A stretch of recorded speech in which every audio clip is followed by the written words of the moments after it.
ఆషాఢమాసం సందర్భంగా వెల్దుర్తి మండలం ఎల్కపల్లి గ్రామంలో బోనాల వేడుకలు ఘనంగా నిర్వహించారు. గ్రామంలోని మహిళలు పెద్ద సంఖ్యలో పాల్గొని పోచమ్మ ఎల్లమ్మ దేవతలకు బోనాల ఊరేగింపు నిర్వహించారు. సాంప్రదాయ పద్ధతిలో బోనాలను పెట్టుకుని మహిళలు భక్తి శ్రద్ధలతో గ్రామంలో ఊరేగింపుగా వెళ్లారు. అనంతరం గ్రామ దేవతలకు ఒడిబియ్యం సమర్పించి ప్రత్యేక పూజలు నిర్వహించారు. ప్రతి ఏటా ఆషాఢ మాసంలో గ్రామంలో బోనాల వేడుకలు నిర్వహించడం ఆనవాయితీగా వస్తోందని మహిళలు తెలిపారు.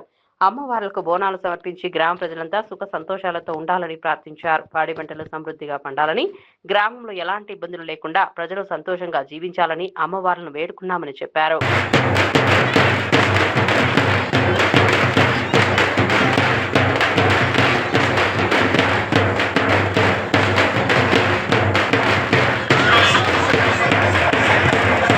మండల్ ఎల్కపల్లి గ్రామము. మా ఊరి అంతా గ్రామస్తులంతా యథార్థంగా మంచిగా పోషమ్మకు ఎల్లమ్మకు బోనాలు తీసి ఇట్లా సుఖ సంతోషాలతోటి ఆనందించి మంచిగా అందరం బోనాలు తీసినాము. అందరం శుభంగా చూసుకోవాలి. తల్లి అందరం మంచిగా ఉండాలి. మళ్ళీ పసలు ఇట్లనే తీస్తాం. పాడి పంటలు, గొడ్డు గోద అంతా మంచిగా ఉండాలి. మా పంటలన్నీ మంచిగా ఉండాలి. ఇది మా యొక్క కోరిక. ప్రజలంతా మంచిగా ఉండాలి. మన మెదక్ జిల్లాలోని వెల్దుర్తి మండల కేంద్రంలో ఎల్కపల్లి గ్రామానికి చెందిన శ్రీ నల్లపోచమ్మ రేణుకా ఎల్లమ్మ తల్లి బోనాలు తీయడం ఆచారం సందర్భంగా బోనాలు తీయడం జరుగుతుంది.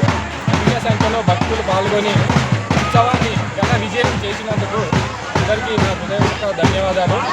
అలాగే ఎల్కపల్లి గ్రామ ప్రజలు, పెద్ద మనుషులు అందరూ సపోర్ట్ చేసినందుకు వాళ్ళకు నా హృదయపూర్వక ధన్యవాదాలు.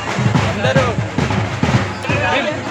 చేసిన సందర్భంగా మా పాడి పంటలు, పురుగులు అన్ని సురక్షితంగా ఉండాలని కోరుకుని ఎల్లమ్మ తల్లికి, పోచమ్మ తల్లికి బోనాలు తీయడం జరిగింది. ఎల్లమ్మ పోచమ్మ తల్లికి బోనాలు చేసిన గ్రామస్తులు, ఎల్కపల్లి గ్రామాలకి ఇచ్చే అందరికీ ముఖ్యంగా ఇది తొలి గ్రామ పంచాయతీ ఏర్పడిన సందర్భంగా ప్రముఖ సర్పంచ్, వార్డు మెంబర్లు అందరూ కలిసి తొలి బోనాలు ఏర్పడడం జరిగింది. ఈ జిల్లా వెల్దుర్తి మండలంలో ఎల్కపల్లి గ్రామ పంచాయతీలో నూతనంగా ఏర్పడిన గ్రామ పంచాయతీలో శ్రీ రేణుకా ఎల్లమ్మ పోచమ్మ బోనాలు తీయడం జరిగింది. ఈ బోనాలను ఎల్కపల్లి పెద్దలు, వాళ్ళ చిన్నలు అందరూ కలిపి తీయడం జరిగింది.